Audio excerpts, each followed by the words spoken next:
Alright, from here on out we're going to be working in an assembly, and to begin ours we'll start with our chassis part file open, and we'll go over here to File and Make Assembly from Part.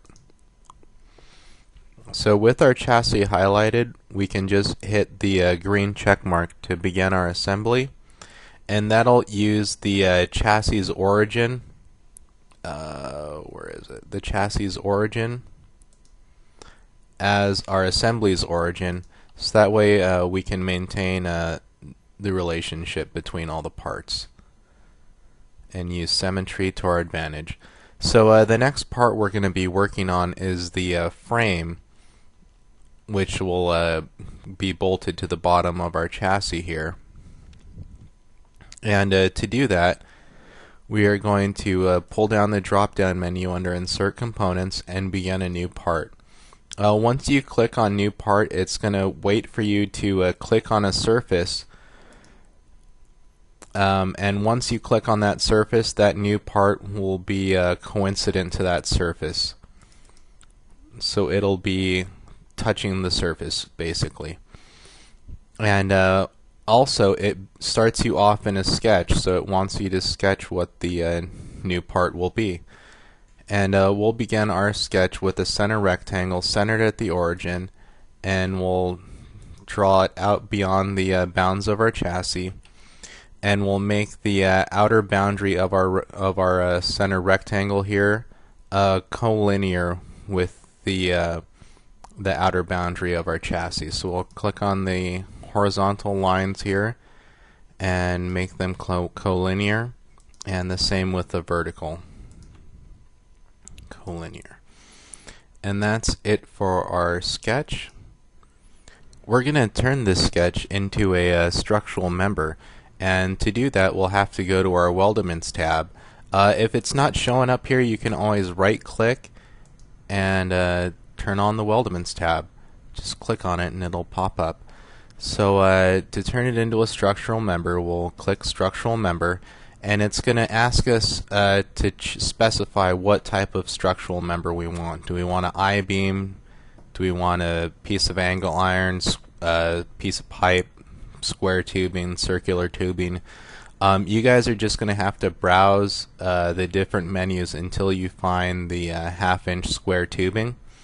And for the groups, it's going to ask you to select parts of your sketch, which will be the structural members of our frame. So we're going to want to choose our rectangle. And for the corner treatment, we're going to want end mitered corners. So it's basically going to cut the corners of our structural member at a 45-degree angle. Also going to want to locate the profile of our tube. So we can click Locate Profile and rotate our model until we see the profile that makes up our structural member here. And all these points on this sketch are can act as insertion points. So we can choose any of these points, whether it runs along the center or any of the outer edges.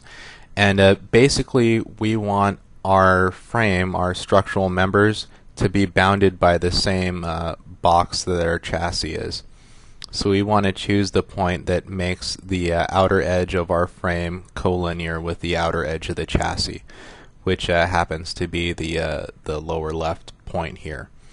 And if you screw up and change the angle here, you can also rotate the angle of the profile. We want to make sure that stays at 0, or else you're going to run into some trouble later on when we try and put holes in our frame here.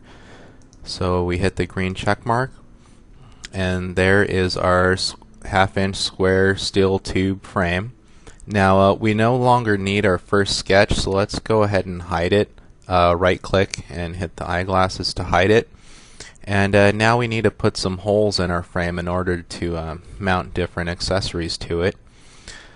So let's go ahead and make the bottom normal to us, and that'll put the top of our chassis on the top of the screen here. And we can reuse our sketch blocks in order to put the holes in our frame because they match the sketch block of the chassis. So we can do that by clicking the top member here and beginning a sketch. And we just go to Tools, Blocks, Insert, and just browse for our sketch block.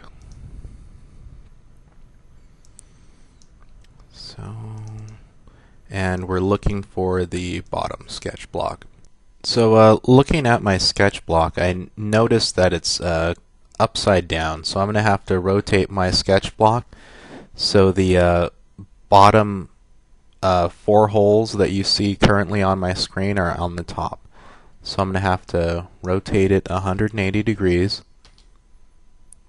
so that now the top 4 holes are up there, and snap it to the origin.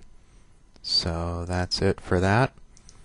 And we can see that these top 4 holes, if we make the structural member transparent, we can see that they match up with the holes in our chassis, which is what we want. So we can show that again. And so we'll exit sketch here and do an extruded cut. And make sure our sketch is selected.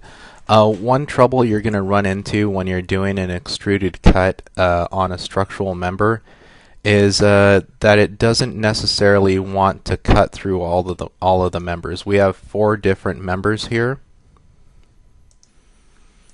as you can see from the different selections here.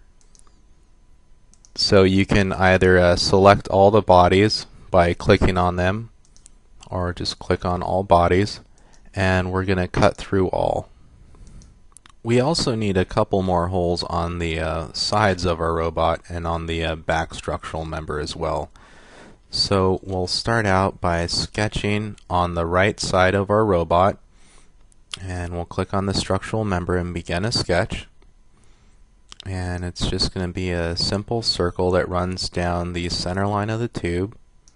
So we can draw our circle there, and another center line from the center of that member there to the center of our circle, and we'll make that horizontal.